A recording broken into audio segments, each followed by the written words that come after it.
In a quiet riverside town, lived a young baker named Piero. His bread was soft as clouds, golden as the morning sun, and smelled like home. But inside his heart, there was a restless dream to open a grand bakery in the capital city, a place where the world would taste his creations and remember his name. One evening, Piero told his mentor, Master Alden, about his dream. Alden listened quietly, then smiled. "Before you go," he said, "I have a task for you. Bake one loaf of bread every day and give it to someone who needs it. No payment, no conditions." Piero was confused. "But that won't earn me the gold I need." Alden's eyes softened.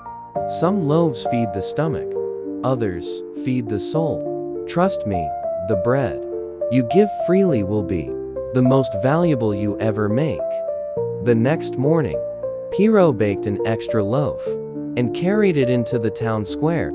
By the fountain sat a tired woman, her clothes worn, her eyes heavy. Piero placed the bread in her hands. She looked up, teary-eyed, and whispered, "Bless you." On the second day, Piero gave bread to an old fisherman with an empty net. The man smiled. "Now I have something to bring home to my wife." On the third day, Piero visited a small home. A boy lay ill in bed. The boy's mother clutched the loaf like treasure. "You've given me more than food," she whispered. Days turned into weeks. At first, it felt like just another chore, but slowly, Piero began to look forward to the smiles, the gratitude, the way a simple loaf could change a moment in someone's day. One freezing winter morning, Piero almost stayed home, but he remembered Alden's words and pushed on. That day, he gave bread to a man shivering by the docks. "This is the only warm thing I've had all day," the man said. One afternoon, he met a minstrel who had lost his lute to a thief. The minstrel promised, "If I ever get another lute, I'll come back and sing for you." Piero smiled, thinking it was just talk. Months passed.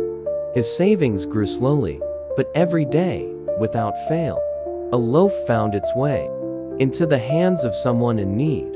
Each one carried a piece of his heart. Finally, the day came. Piero packed his bag, hugged Alden, and set out. "Remember," Alden said, "gold will open doors, but kindness will open hearts." The capital was everything.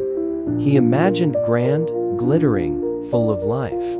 But no one knew his name. He was just another face in the crowd. Then, a voice called out, "Piero, the baker from the riverside town?" It was the minstrel smiling wide.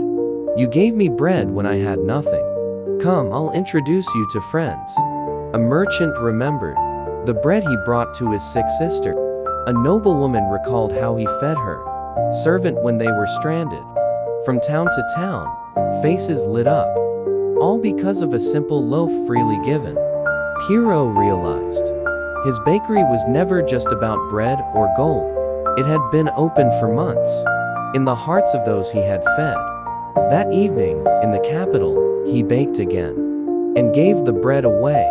The next morning, those strangers returned with friends, and without knowing it, Piero had built the warmest bakery in the city. One loaf, one smile, one step at a time.